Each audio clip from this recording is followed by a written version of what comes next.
warahmatullahi wabarakatuh. Perkenalkan, nama saya Rifki Fahmi dari PGSD 1 Universitas Bradadung Bandung akan mewawancarai seorang guru bernama Salmanul Faras yang bertanya tentang bagaimana pendidikan di Indonesia saat ini. Oke, baik.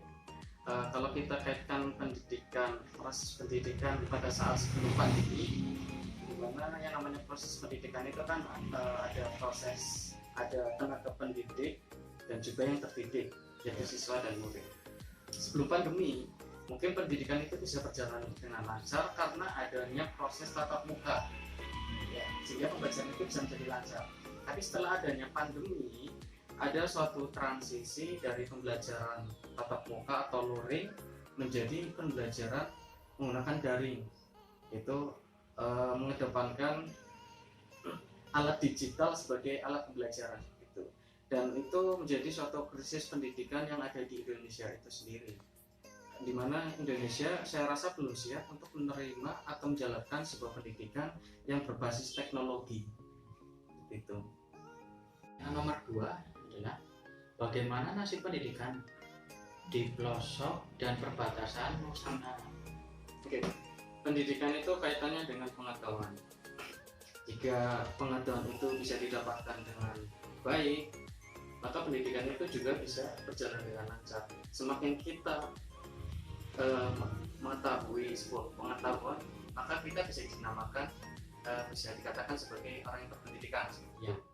Tapi kita melihat faktualnya, yang namanya perbatasan Nusantara atau sebuah tempat yang pelosok, itu kan faktanya adalah suatu tempat di mana tempat itu berada jauh dari yang namanya kehidupan mungkin ya, pelosok.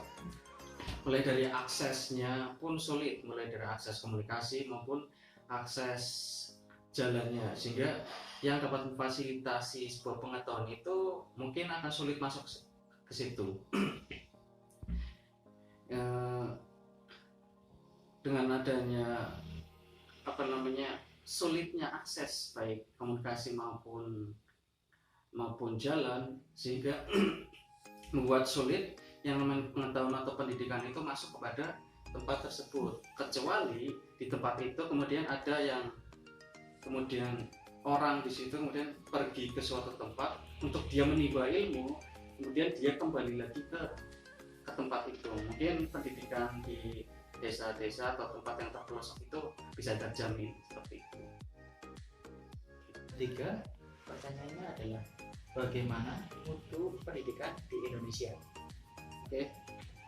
Jika kita sering baca artikel-artikel maupun jurnal yang berkaitan dengan mutu pendidikan yang ada di Indonesia, mungkin kita akan membacanya bahwa Indonesia itu berada pada tingkat pendidikan yang rendah. Dari survei manapun pasti mengatakan kalau pendidikan di Indonesia itu berada pada posisi atau peringkat yang rendah. Itu kenapa? Karena mungkin ada kesalahan atau kekurangan pada sistem pendidikan itu tersebut. Salah satunya yaitu dari tenaga pengajarnya, tenaga pendidiknya. Bagaimana dia bisa memberikan motivasi pada peserta didiknya agar dia itu lebih semangat, agar peserta didiknya itu lebih semangat lagi dalam memperoleh pendidikan seperti itu.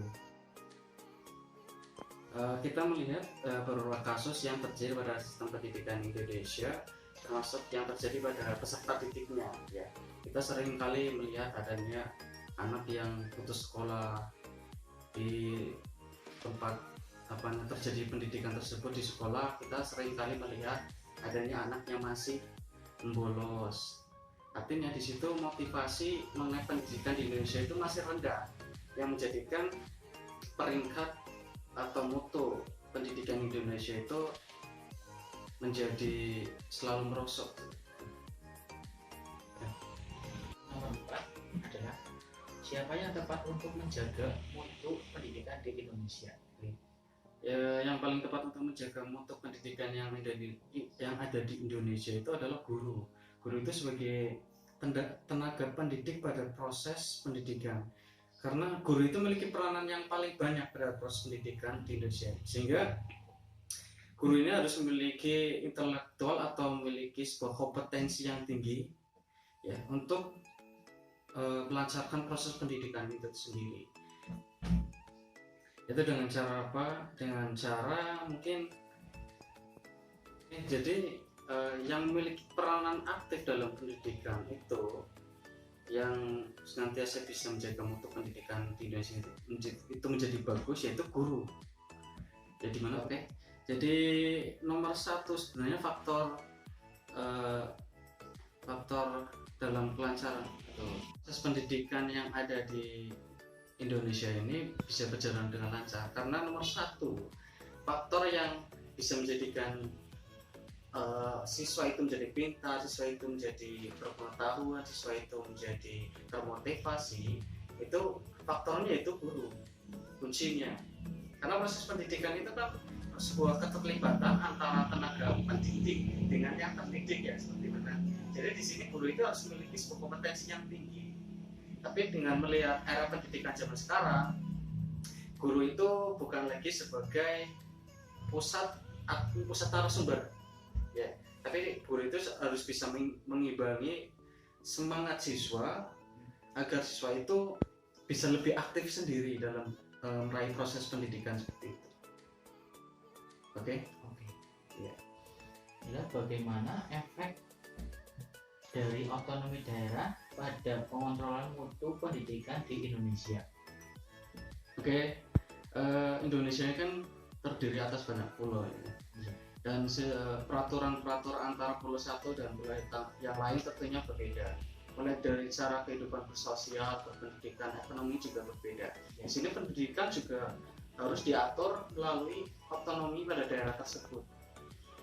Tiap-tiap daerah atau masing-masing daerah itu memiliki kebijakan pendidikan yang berbeda, yang tujuannya itu tentunya untuk meningkatkan pendidikan di daerah itu tersebut. Karena yang terjun secara langsung pada dunia pendidikan di daerah masing-masing ya orang yang di daerah tersebut, bukan orang yang berada di pusatnya seperti itu.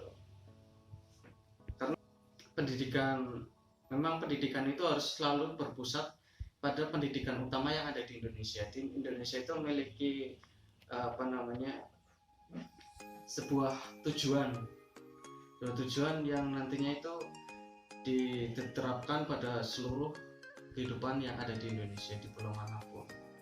Tapi kembali lagi kepada kebijakan masing-masing daerahnya. Jadi di masing-masing daerah itu harus mempunyai cara sendiri demi kemajuan pendidikan yang ada di Indonesia itu. Begitu Mas. Kemudian wawancara pada siang ini dengan Bapak Manur Paras atas penjelasannya tentang pendidikan. Kurang lebihnya kami mohon maaf. Wassalamualaikum warahmatullahi wabarakatuh. Waalaikumsalam warahmatullahi wabarakatuh.